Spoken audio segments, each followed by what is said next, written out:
All right, you hitting record there? We are now live. Act lively. Easy peasy keto. Winter 2024, week 4. It's going by so fast. We had a busy week, but it was good. Well, Evelyn and Carl, Ken and myself, not together, we all went to Indianapolis. So for a good meetup, it was good. We had time with my granddaughter in Fort Wayne, and that was very emotional for me to have such a good quality time.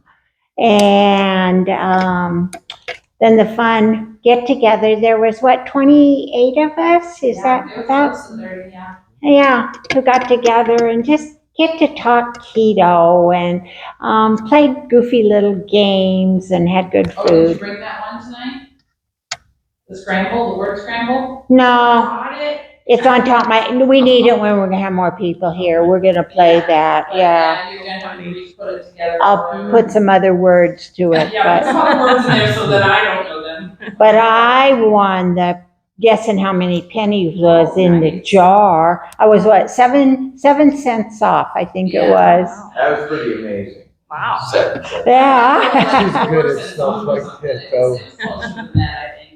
So, but anyways, we're going to go ahead and just jump into Ken's Bible verse and thoughts. And then we're going to get into a little autoimmune disease issues. More people suffer from it than what they even know. So anyways, Ken, why don't we open up with the Bible verse and all your kind thoughts. Thank you. Oh, we celebrated our first anniversary too. Yay! Happy anniversary. Happy anniversary. Happy anniversary. Thank you. And it was not only our anniversary for our wedding, it was 1 year since we had both been baptized again. So, because we'd both been baptized, him as a baby, me as a youngin', and it just didn't carry the meaning that we needed for our new life. So, anyways. The reading comes out of the book of Ephesians, chapter 4, verse 2 in the NLT. It reads, always be humble and gentle. Be patient with each other, making allowance for each other's faults because of your love. I would like to say, do not think that you're better than the other person that is struggling with eating the proper human diet. Don't put them down. Reach out to them and help them. Always be kind with each other. Love one another. Do not quickly become angry with each other. Support each other on our keto journey. Each one of us are in different places on this journey. We all do keto differently. Thank you for listening and God bless. That is just so true. Following so many of the different groups online, the keto police, the Nazis, the ones that, attack. It's not helpful for anybody, but there's I feel, a gentler way. Some people are very offended if you don't just agree with them. And so then you might not want to agree. You want to tell them that what you feel or what you've done or whatever is different than what they're doing. And it might be a way to help them by not really agreeing with them, but then you'll have people who will come on and say, if you're a keto police, we don't want you. No, everybody doesn't always agree. This is another option. And this is probably sad to say, I probably shouldn't even say it, but I always sign off my posts with blessings on your healthcare journey. And I think I get attacked less, maybe because of it. At least I asked God about it, and He thought so. Love it.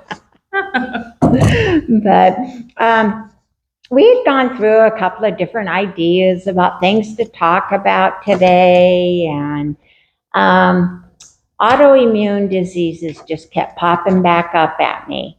So I wrote myself down a bunch of notes from my book and from online, and then I turned on Dr. Osborne. Are you guys familiar with Dr. Osborne at all? I had never even heard of the man. And I listened to a couple of his parts of a couple of his different videos. And we're only going to watch like, how many minutes did I tell you? Of a 2-minute video. And everything that he started out saying there is what I had written down in my notes. So he could say it a lot better than I could, I'm sure. So, yeah, Darren, if you want to just go ahead and start. And it's really shocking, all of the numbers and how autoimmune is described. That's from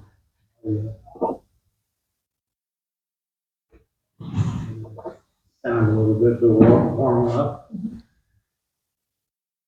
Okay, Emily and Andrew aren't going to make it. Andrew isn't feeling well. That's not good.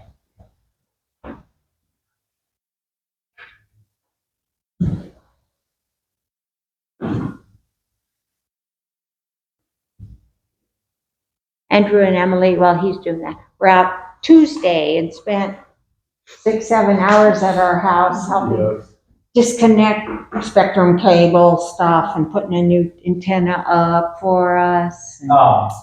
The average person with one autoimmune disease will develop 6 more in their lifetime if they don't figure out why it's there.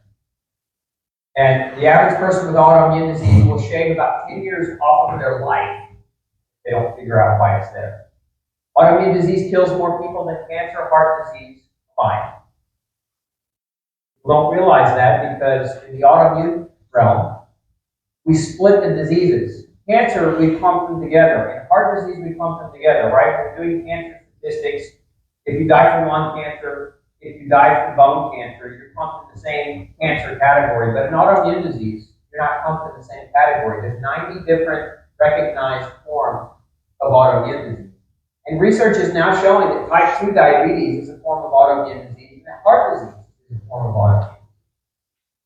So it's much more prevalent than what we think. We think that the mechanisms are largely responsible for the vast majority of chronic deaths in the civilized world, not in third world countries, but in America, Great Britain, Europe, etc. So we're going to talk about those mechanisms tonight. And what I want you to walk away with this evening is the knowledge, not just on what are the mechanisms, because if you understand why autoimmune disease exists and why it occurs, then now you can seek out experts and opinions and advice and guidance around hope as opposed to despair, right? How many of you that have been told, let's ask another question, how many of you that have been told you have autoimmune disease have been told you need to be on this medication for the rest of your life? Raise your hand really high. And how many of your doctor says, we don't know what causes autoimmune disease, but it's probably just genetics and family history. You're just going to have to get over it. How many of you have had that conversation? Raise your hand really high. We're going to talk about how that's false. That's what I like to call poppycock. So, what is autoimmune disease? According to the American Academy of Allergy, Asthma, and Immunology, autoimmune disease is an illness that causes the immune system to produce antibodies that attack normal body tissues. Autoimmune is when your body attacks itself, it's either part of your body, or a process as a disease and tries to combat. I can argue that definition, but that's coming from the leading experts, right? Coming directly from it. We look at autoimmune disease statistics. In America, an estimated 50 million Americans have autoimmune disease, compared to 9 million with cancer and 22 million with heart disease. Autoimmune disease is the #1 cause of death in women under the age of 65.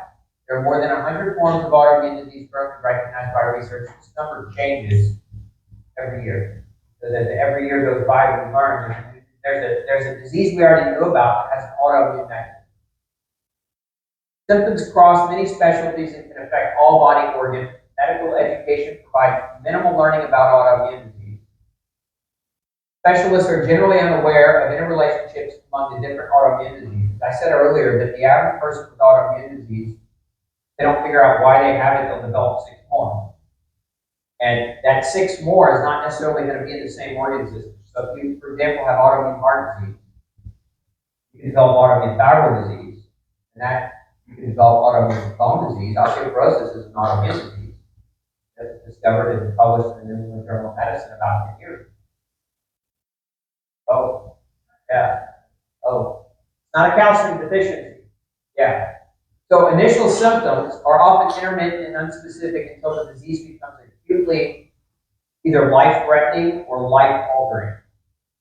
And research is generally disease-specific and limited in scope because research is generally disease-specific. And autoimmune disease is a process. It's not fair to call autoimmune disease 90 or 100 separate diseases. Autoimmune disease is not a disease. I don't even like to think it that way. I like to think of it as a process. Because if you have the right process going on in your body, you have the potential to develop autoimmune disease in any tissue, any organ, or any system. So this is just a short list of examples. And I'm not going to harp on this slide. So those of you who stay to the very end, I'm going to give you guys a number you can text, and we'll get you the entire slide deck of tonight's presentation. So we'll make sure that you get this before the night's over. So what many of you have been told is that the cause of autoimmune disease is unknown, and there's nothing you can do except take your medicine. What many of you have been told is that diet and food and nutrition has nothing to do with autoimmunity. There's no such thing as leaky gut. Who here has heard of leaky gut? Well, if you heard Tom O'Brien talk, I know you've heard of leaky gut. The chemicals and pesticides used in food production are safe. Right? What's wrong with a little poison every day for the rest of your life? That sunshine is dangerous, and that not getting vaccinated is dangerous and irresponsible. So, before I go any further, I want to share a story with you. Because this is kind of the common theme or the common conversation that happens between patients and doctors. It's so common. I used to actually got my start in this arena. I was working as an attending in the VA hospital in Houston in the field of rheumatology. And I'm a veteran of the Air Force. And we were treating these veterans. You know, my fellow combat Yeah, you can go ahead and veterans. stop it. And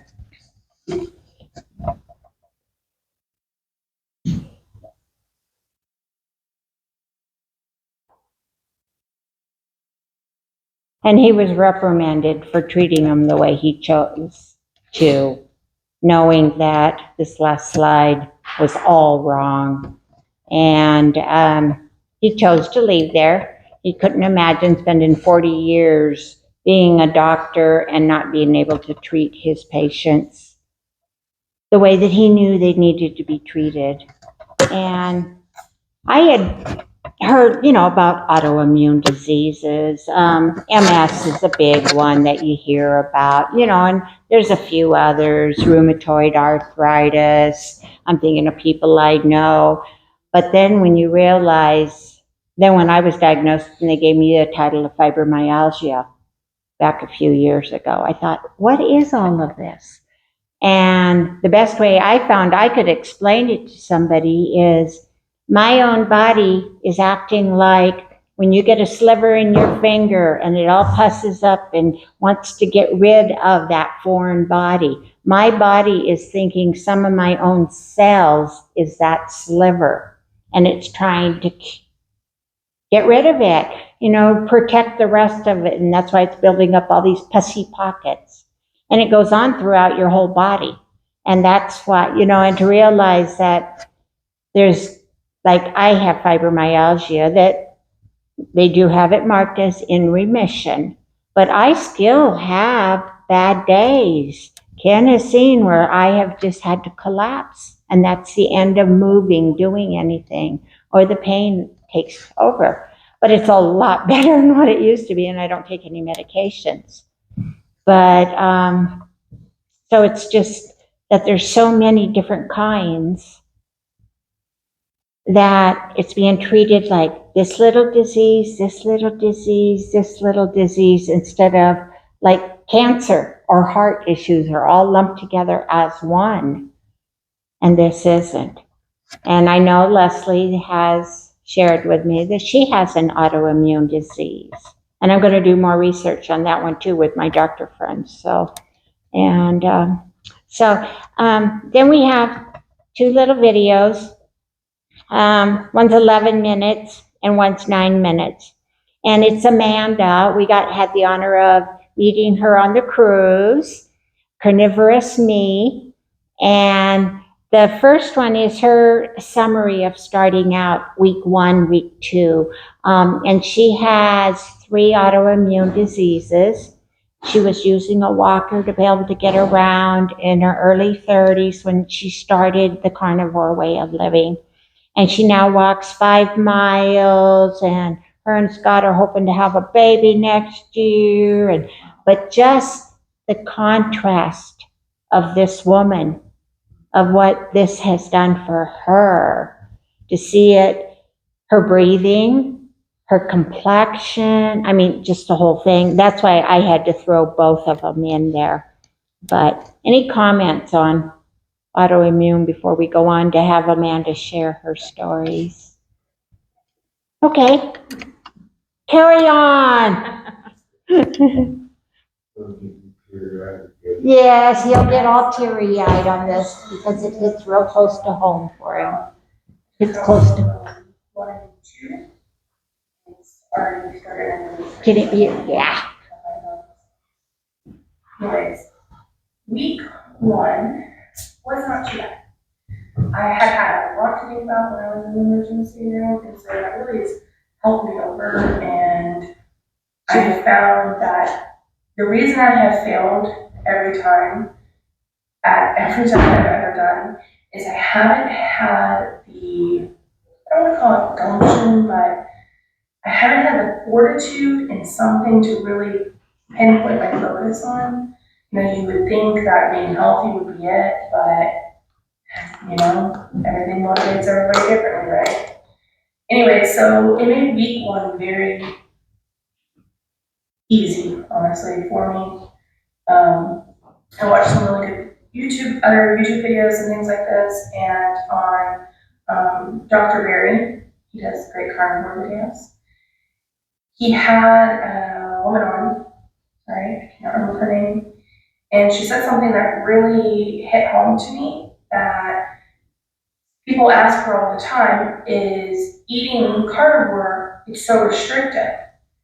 You know, why do it? And she said being overweight was more restrictive than anything she could do with what she eats. And that really struck a chord because being overweight, especially this overweight, it's like binding. It's literally like having boulders sitting on you. And to do the simplest task is just either painful or exhausting. And I don't say that for sympathy, it's just more of a reality of some people will disagree with what I'm doing right now. And as I said before, this is not for everybody. I have done so much that hasn't worked, and this is my end of the road here. You know, the end of the line. If this doesn't work, then I absolutely know what I'm facing is a slow and faster than fast miserable death. You know, I've worked in healthcare, and I've seen what type 2 diabetes does to people's limbs with uncontrolled diabetics and, you know, high blood pressure and things like this. I know what it does, and I don't want to do that to my husband. I don't want to do that to my family. That's when I just realized what I was doing. It's just been very selfish. I put what I wanted in that moment, my emotional needs in that moment ahead of my future, others' futures, others' emotions.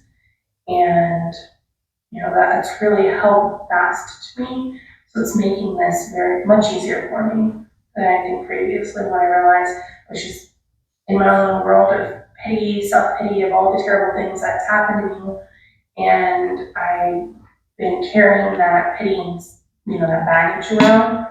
And I finally decided to start to let go of that, and that change is necessary. Anyway, I digress. Week 1, pretty easy. However, like 4 or 5 days into it, terrible diarrhea. Anytime you have a radical diet change, this happens. I mean, every diet I've ever done, this happens. It is what it is. The bacteria in our intestines are not happy with radical changes. And so just kind of live with that. It's one of these, you wear brown pants and sit on a towel, or you go to the bathroom. And it's a go to the bathroom kind of situation. Don't do the brown pants. No, doesn't help. Anyways, so no real anything first week. Second week, still the saga of the diarrhea continued. Got a little bit better towards the end of the week. I have just been eating twice a day, and that is more because I just haven't been hungry. And so, yeah, twice a day, I'm not hungry, and sometimes I'm kind of having to make sure I'm eating. And I think part of it too is as my body gets further towards ketosis and better at burning the fat, then I have a lot of energy reserves stored on my body. So, I don't need to be eating as much either. Week 2, nothing else notable that I can think of. I am still having some acid reflux. See, I would think that it's directly tied with the amount of fat I'm eating. However, one day I can eat an Italian sausage, like from Whole Foods, and I have no problems. None, nothing. And then later in the day, I ate, I believe, half a steak, and I had terrible indigestion for 3 hours, maybe 4. And I just couldn't figure it out. So some of the research that I've done is that because of the standard American diet, SAD diet, our stomach acid doesn't have as low a pH as it should, and we don't produce as much stomach acid. It can cause issues when you're eating things that require more acid to break it down, like proteins, versus simple sugars and carbs. They break down very easily.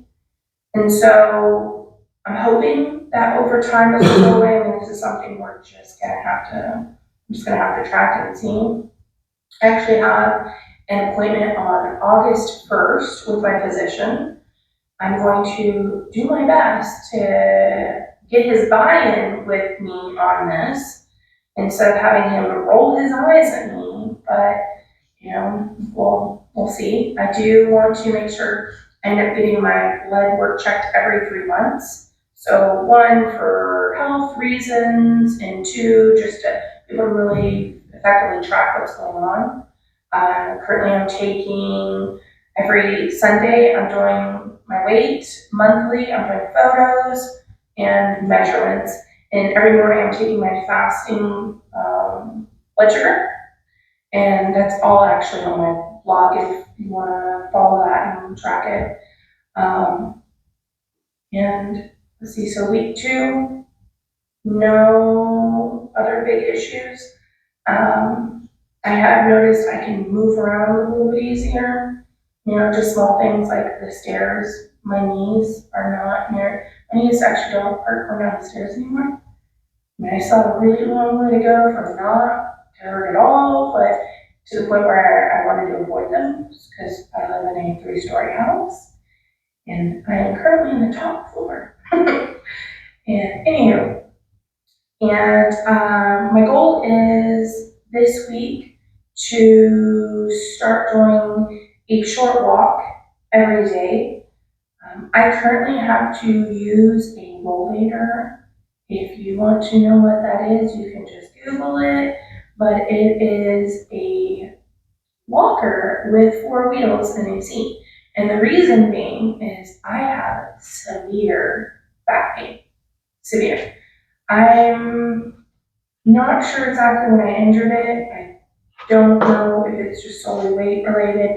I mean, fingers crossed it is, because if I lose weight, it'll resolve it. I really do at some point need to have it looked at, but here's the reality of it. If it is something structurally wrong with my low back, I don't think it's a viable option to have surgery at my weight. I don't even know if I could survive the surgery, so it's also driving me with this.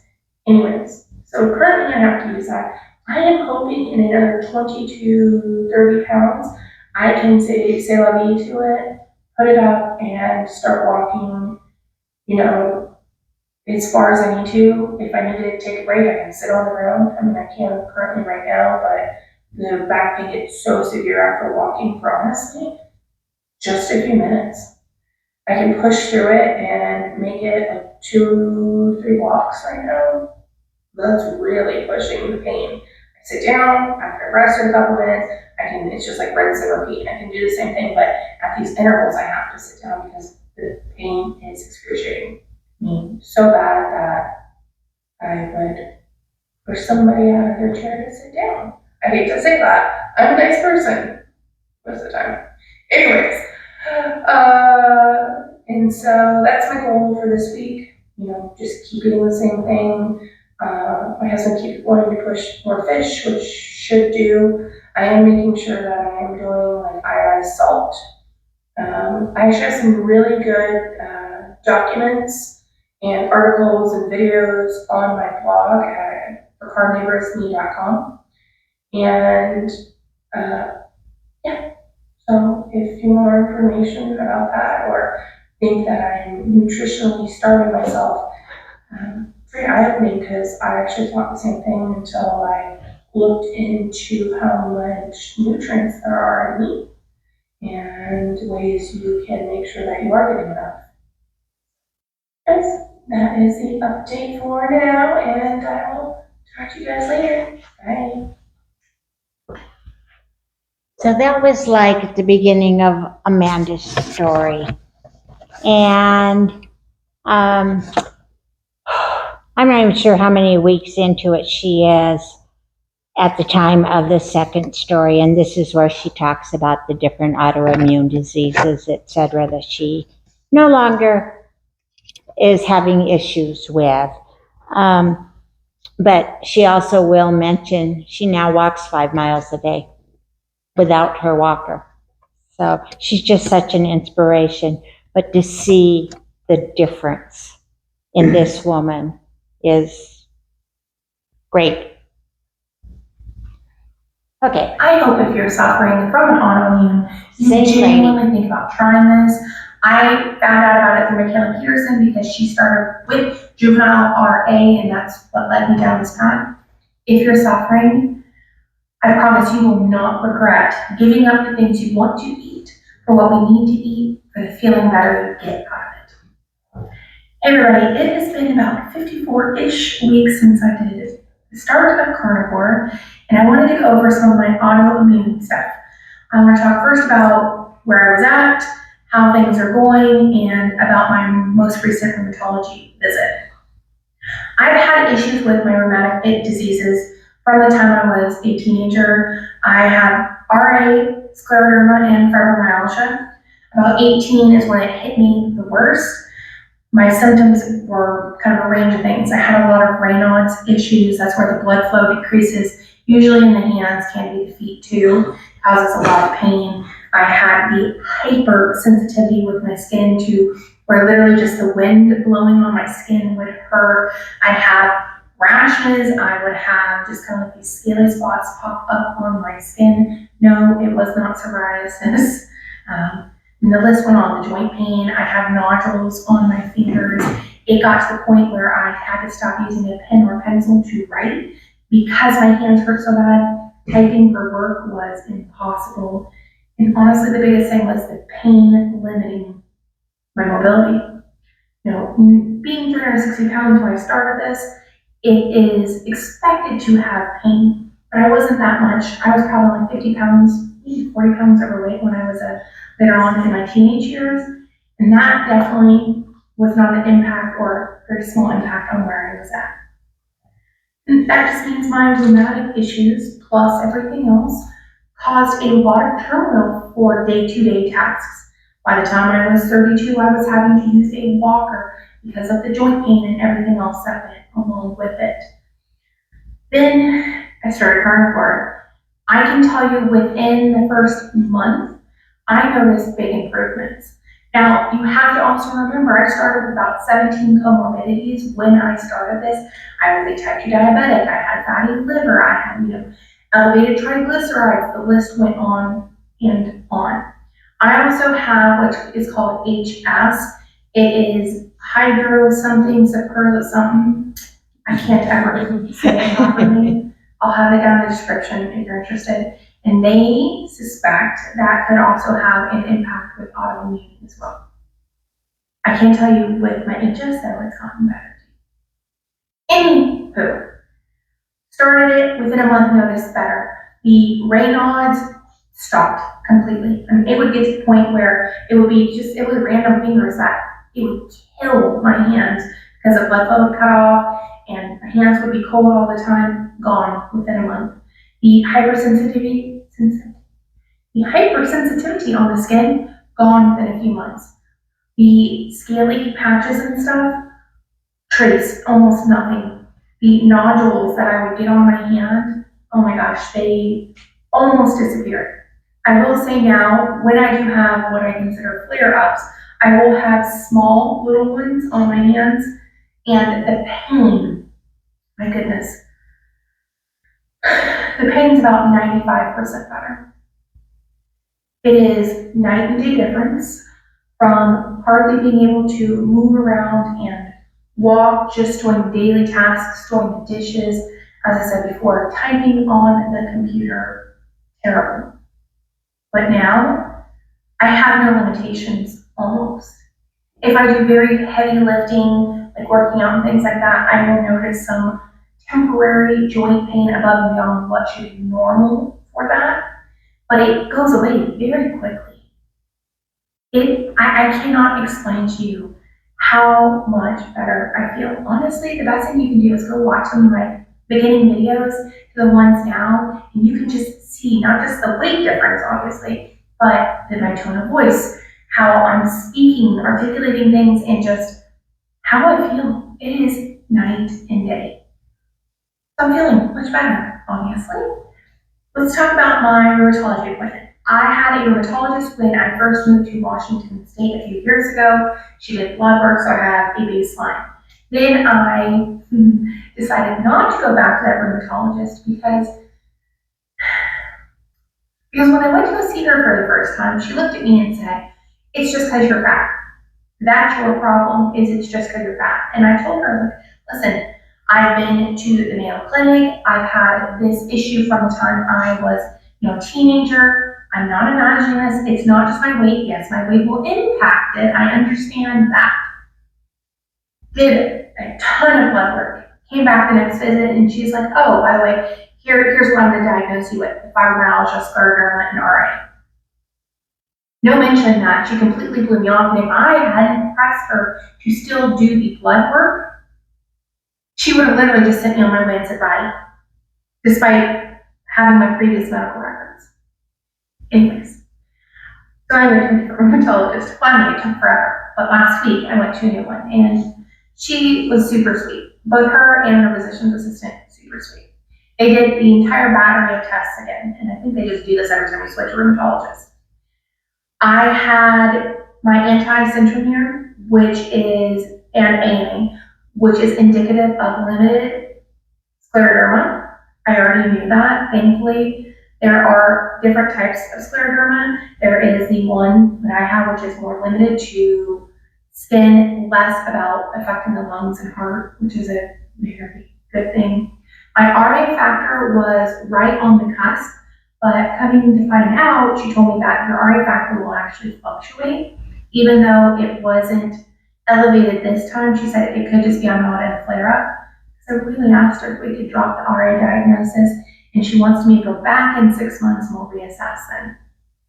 As far as the fibromyalgia, honestly, fibro to me is we're not really sure we're just going to attach this because we can't explain it kind of thing. But the pain, the exhaustion, all of that, for the reason they gave that to me, I just don't experience it anymore. I mean, I don't. It's crazy. And by the way, you can look at all this blood work. I posted my old blood work, and I will post my new blood work, and you can kind of compare for yourself like where I was at, where I am now, because they did a ton of autoimmune testing, because there's a lot more specific tests now. So initially they thought I had lupus at the Mayo, they thought I had lupus. But then the anti-centromere test came along and boom, here we go. Now it's pointing to this instead of this because I don't have lupus. That is where I'm at.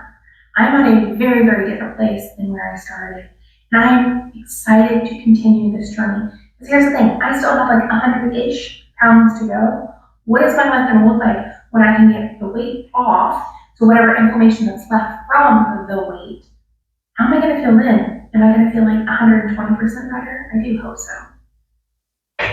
I appreciate you guys taking the time to listen. I hope if you're suffering from an autoimmune, you genuinely think about trying this. I found out about it through Michaela Peterson because she started with juvenile RA, and that's what led me down this path. If you're suffering, I promise you will not regret giving up the things you want to eat for what we need to eat for the feeling better you get out of it. I will talk to you guys soon. Bye. Since you're checking out this video, I assume Hi, that you Dr. suffer Barry. from an autoimmune condition. And if that's the case, then I have some good news. We watched a bunch of other autoimmune videos and whatever this week, but Amanda is I had watched this one first, and I had to go back and watch her beginning ones, even though we knew her, met her 6 months ago, kind of 7 months ago now. And just to see off this video how different she is from 6, 7 months ago. But just watching her beginning videos, it's just really moving that just changing our diet can do this much to help people. And, like this topic might not help any one of us. Oh, it's going to help me in many ways, but in this room, but it's going to help us help somebody else out there. Because I know everyone in here has got contact with people who need this help too. So, okay, enough of my rambling. Somebody else got something to say. You look like you're really in deep thought back there. Couple things have come up that, because it's such an individualized journey, there are so many people that I follow that, like, some people are like super, super strict, super clean keto. Some are really strict carnivore. Some are what they consider ketovore, where it's like mostly carnivore with a few vegetables or whatever. And then there's some that are just like dirty, lazy keto and just getting by and just taking the buns off of hamburgers when they go out to eat and fast food places. What came to my mind was two of my absolute most favorite people that I follow have total opposite thoughts when it comes to eggs. So I follow Maria Emmerich, and she does the protein sparing modified fasting, and she puts in that like 1 day up to 3 days a week, but don't push it if you don't know about it, to lower your fat intake substantially. You still take fat, you still eat some fat, because you need fat to dissolve vitamins, to have your nutrients, all that kind of stuff. You have to have some fat. But 1 to 3 days a week, you take way less fat.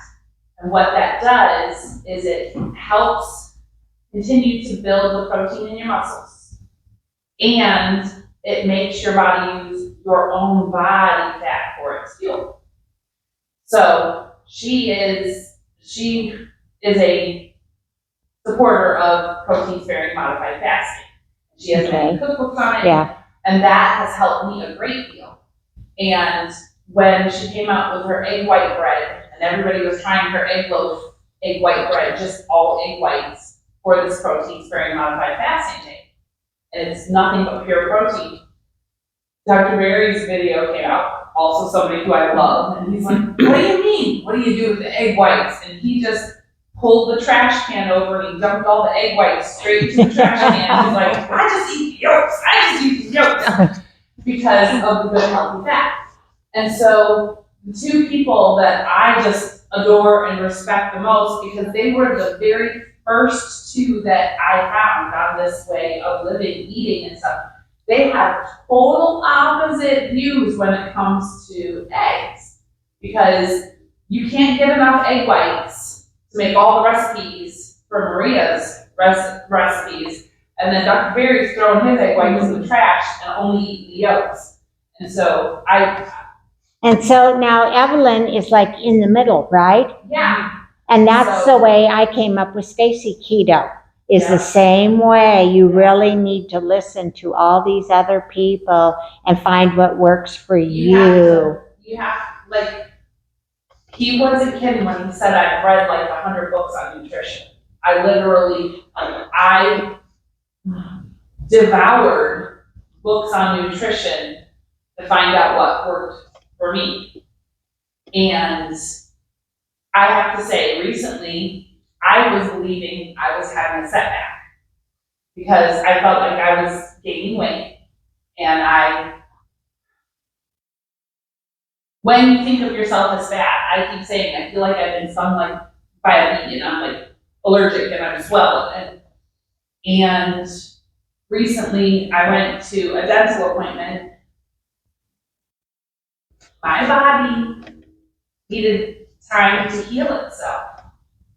I had an infection in my mouth that antibiotics couldn't touch because I became immune to all the antibiotics from all the infections I'd had since I was young. I had chronic kidney disease, and they were just planning on one of these days taking out my kidneys because they weren't going to function anymore. I mean, I had my first surgery when I was 6 years old. My whole life, my kidneys never worked. And so nothing, like, I had a period of time where my liver shut down on me and I had problems with my liver. I had problems with everything in my body not being able to flush out what I now know was sugar and poison, but I didn't know that then. Right. And so in 2020, when I lost a filling in a tooth, the week before everything shut down because of COVID, I couldn't get into the dentist for a year because when they did open up, everybody was cramming in there. You couldn't get appointments right away. They started working on this tooth, and my whole mouth was swollen. And when they took an x-ray, the bone wasn't there.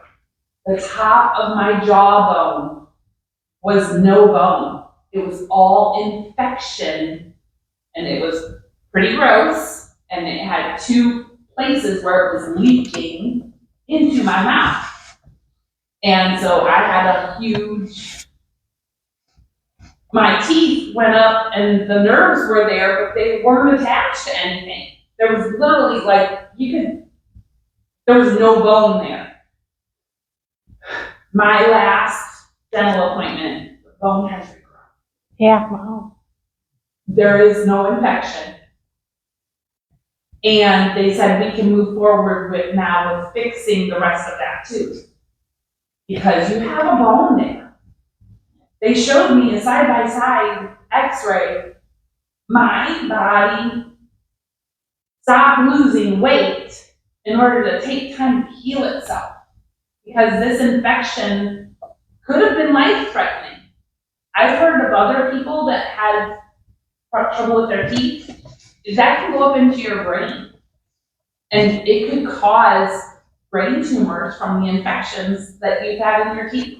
And I know for Ken and myself and, anybody else who's got joint replacements, anytime we have dental work done, we're supposed to take antibiotics first because of the chance of infection. So yeah, the infection that goes from your mouth, our mouths are dirty. And to see that kind of healing. So your body is very intelligent. It knew it needed to hold on to a few extra pounds here and there to work on repairing what is ill within I it. told Carl recently, I'm like, I've just been craving more fats, healthy fats. I've been craving them. But to see that my body is doing what it needs to do when I eat the proper way, I'm like, I feel like I'm gaining weight, but I also feel like it's a good thing, like I'm gaining muscle, I'm gaining, and one of my challenges was And bones. not to step on a scale this year. Well, bones, Yeah. they ain't nothing, they weigh stuff. But for that whole bone in my top jaw, it grew. I'm just like, In awe of what our bodies can do if we will feed it right. so that's my non-scale victory this time. Yeah. I'm amazed. No matter how much I beat myself up because I'm not perfect and I don't stay on the path and I don't do exactly what I think I ought to do. Or My what somebody body else is thinking you're supposed to be But doing. my body is doing what it needs to do. Yes. And I'm still every day fighting for health. I'm on the right path. You are, yes. Darren had good reports this week too. He's on the right path. And look at him. Look at the comparison of Amanda from week 1 to a year later. Look at Darren in this. We had 13 weeks and now 4 more weeks. Look at the difference in Darren. His complexion, his sparkle in his eye, the whole body makeup. Yeah. So. Taking care of what God gave you, that's when we're watching the Amanda part, it was like she was going through the list of things, and then we see the second video, and I didn't know what she was going to look like until Yeah. But when she was going through the list, I was like, wow, she's reading Evelyn's mail, because there was this giant list. I mean, they were almost the same as far as size and weight. I started higher than her. Yeah. You're taller than her. She's not very tall. I know. She's a sweetie. The amount of back pain. I mean, she's Yeah. like, I can't move anymore. We can't go. We're not going anywhere because I'm in pain. And this was, severe back pain for ages. And, the constant popping of pills just to get out of bed, period. And not even to do anything, just to function. And then, then this next year, right after you started keto, it was immediate. The ibuprofen went away. And I mean, no painkillers at all, right? Nothing. Except for when your tooth flared up and you're like, man, I have to take something because it's hurting. That's what we getting. But I mean, almost never taken an ibuprofen now. Yeah. And but she was living. We would go through 500 tablets every couple of weeks. Ken, how much medication have you gotten off of since keto with the OTCs? Quite a bit. I don't take ibuprofen no more. I was taking probably 15 of them a day. Yeah. I took 8 at a time. Yeah. Yeah. And I do another thing, a couple of OTCs, magnesium, just things that my body needs that I'm putting in there. You sound about it. Yeah. I know. I have a bottle of Tylenol, and I dated it when I opened it. August 8th, one of the bottles of 500, and I'm not even halfway through it. And I used to go through those, on lots, along with taking all the other medications that the doctors had given me. I So, didn't even recognize her in the second video. I was like, that's the same person. And her tone of voice was just different. You know? I had a pop-up of a picture on Facebook, you know, how it reminds you of what you were doing this day. yeah, Well, in 2014, we had a big snow, and Carla and the girls were out enjoying the snow and sledding down the hills. And it said, here I am, stuck at home, just, you know, sitting doing nothing while they were out enjoying the snow and having fun. And he was like shooting me pictures and he did videos and stuff. But I didn't get to enjoy my children growing up because I was so unhappy. And I'm like, I can't go back and change it, but I can be a part of their lives today. and Now they're teenagers and they don't want me. that's another story, yeah. But still, I am participating in my own life now that I was not. Yes, and they have learned so much from this too. My daughter's trying out this way of life, but not 100%, you know, but I would say she's probably low carb. Moves in the right direction. Yeah. Yeah. And More she Trinity, learns, the more she Trinity feels came better. out and made a keto chow on her own the other day. So Yeah. that's a start. Instead of seeking out absolute junk. So Well, after I showed her how to create her own keto chow shake, she'll come out and make them on her own now. And I'm like, hey, that's better than her coming out and making ramen noodles. Yeah, So, yeah. I'm all for it. I'm like, you know, as long as she's not eating my limited edition flavors. I'm like, don't you get your touch those, but I'll get you more caramel macchiato, not a problem. Yeah. So, but yeah, you know what we can take from this, from Dr. Osborne. I'm going to watch more of his videos. I really want to see what he's got to say and more. I just can't seem to get enough information on it. And then I'm going to be following Amanda closer. She's a real, She's been, yeah. suggested to me through stuff, and I started following her, and I watched a couple of her videos, so I knew that how different she was gonna be, because in the first one, I didn't recognize her because I haven't followed her that long. That surprised me when I went back, because when she said, well, if you look back at my beginning, and I thought, well, I got to go back and see this. So that's when I pulled that up. And like I said, in, you know, the 6-7 months ago when we met her, just to now the difference in her. Yeah, 'cause but it then had to see the another video beginning. down in the corner, and you can see she's lost more since then. Yeah. So, and it's not about just the weight. It's her, all the diseases, all the, you know, health issues that we are curing or putting into remission, because nobody wants, the doctors don't like to say, you're cured. They might still get a chance to give you more medicine. But anyways, goals. How did your goals and challenges go this last week? Better. Yeah? You're only staying up till 3 a.m. so you can stay up for 2 hours after you eat? Yeah, I have been cutting myself off Uh-huh. earlier, so far so good. Uh-huh, good. And how are you doing? You said you slept in this morning even. Yeah, because I didn't have to come home. I have LC med, got cut in half again, and I'm not driving while I'm on safe. sure. That's smart. So I got to sleep in a little bit, but I was still up at 5.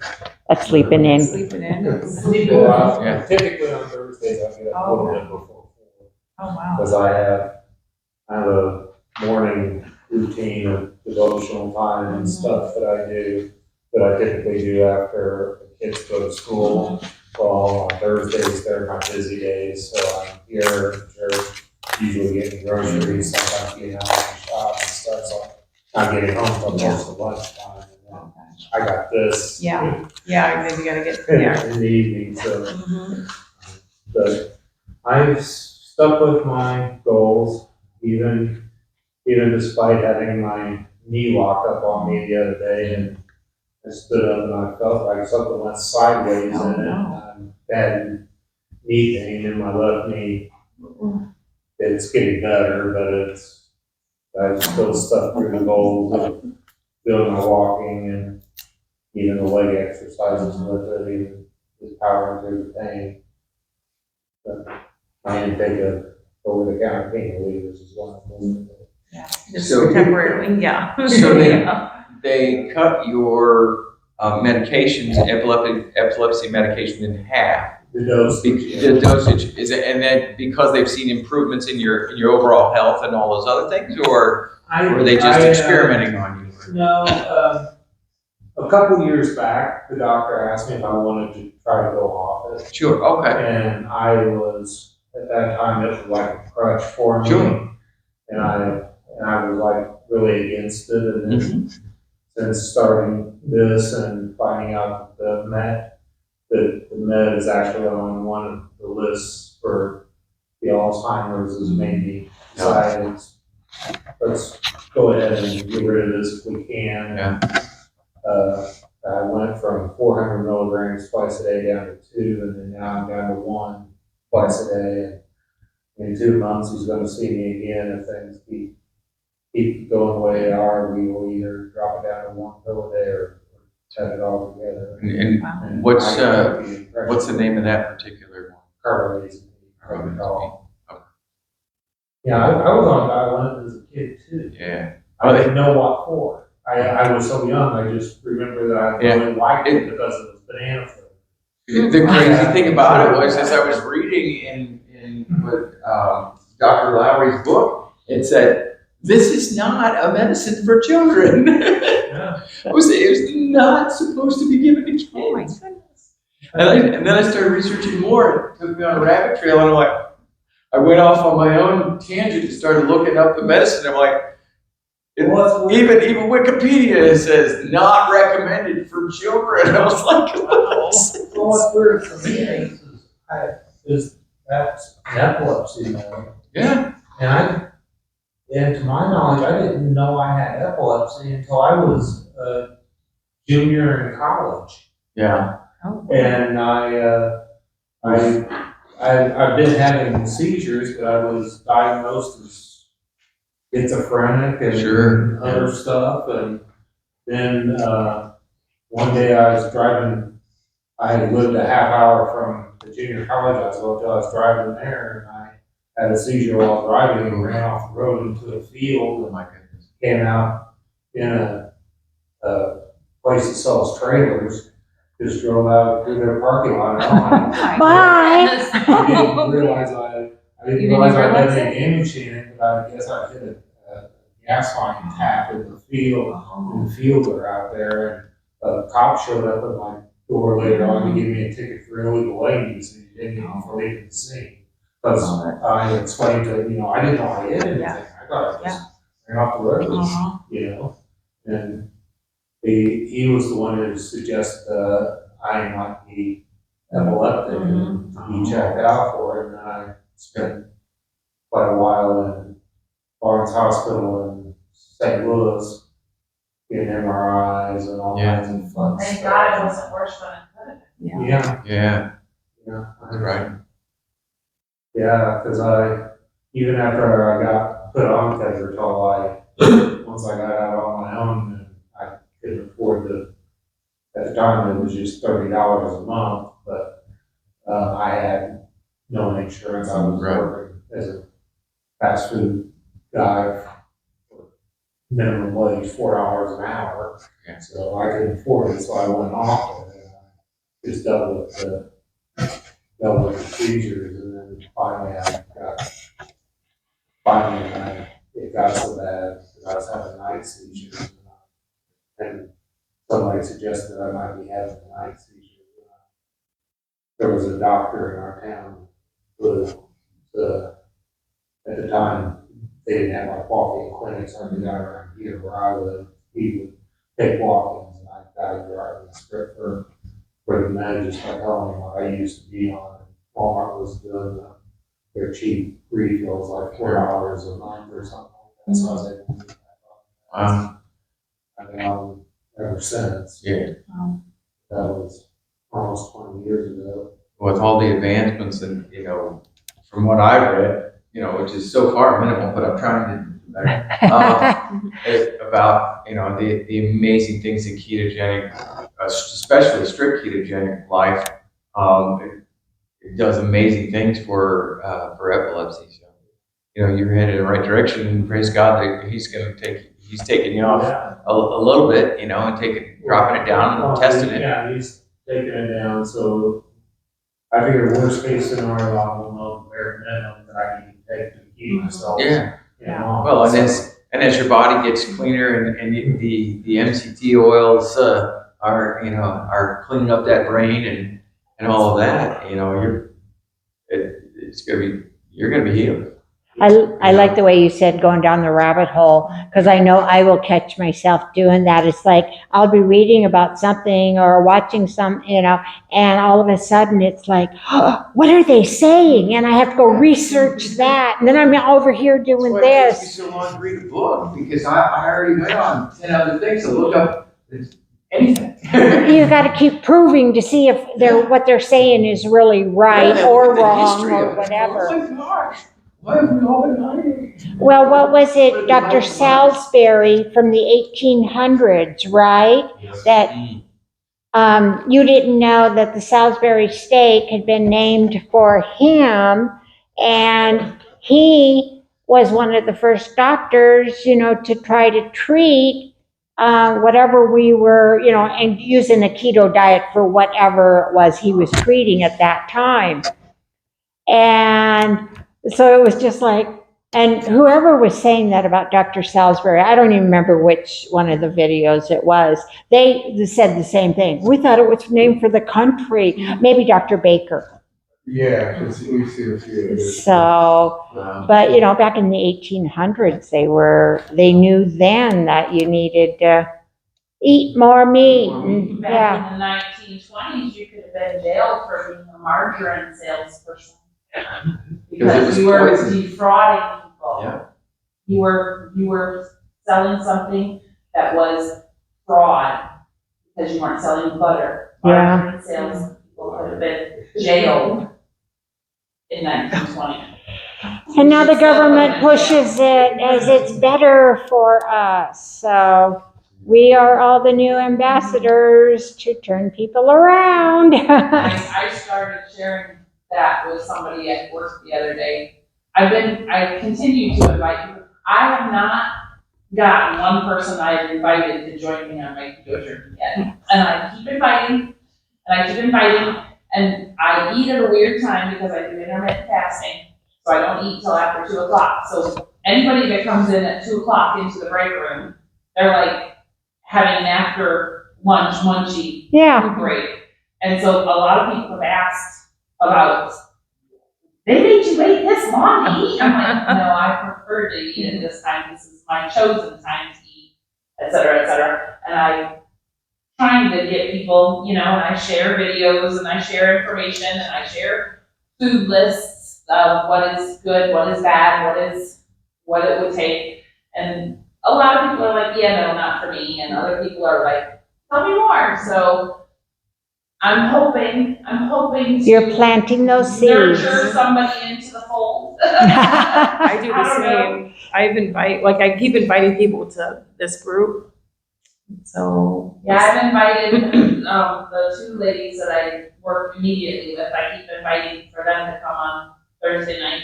We'll see if they ever come. Yeah. If they ever choose to. Mm-hmm. I don't know. I keep telling people it's just open to the public, and it's not like, I didn't come for the first 3 or 4 weeks, because every week it's new subjects and just stand alone. Yeah, it is. Okay, let's do a drawing. Emily, we're glad you're not here. No, we Chris miss. used to always get it, and then Emily took the mantle. Yeah. Okay. 102. That's me! I got one first! Whoa. You did get to win the week that everybody won. And then one first. Okay. Oh, that's hilarious. Oh, something else that we're really seriously talking about is Sharon comes down from Toledo. Leslie Yeah. lives in Fostoria. Darren lives in Fostoria. We live in Fostoria. Andrew and Emily live even further north of Fostoria, off in the boondocks. I can't remember the name of the little town. We're thinking about moving it to our house for Thursday night meetings. Besides of the fact of the door locking here, and he'll probably be gone for a few weeks. And so then would you guys have any problem with coming to our house on Thursday evenings? No, that would be great. Okay.